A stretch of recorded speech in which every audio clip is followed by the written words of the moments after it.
Angie from Angie's Southern Kitchen, and today we're going to learn how to make focaccia bread.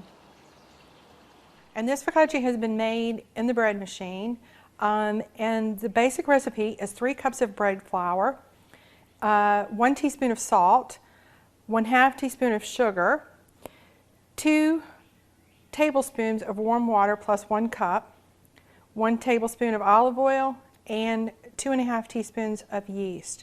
And I let it go through the dough cycle. Once it's completed, I bring it out and just basically push it around in the pan.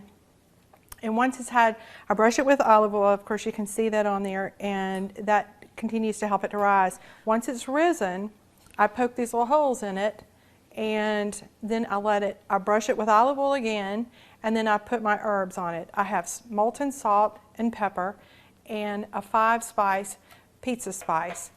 And then I bake it in my oven at 350 to 375 for about 20 minutes until it gets golden brown.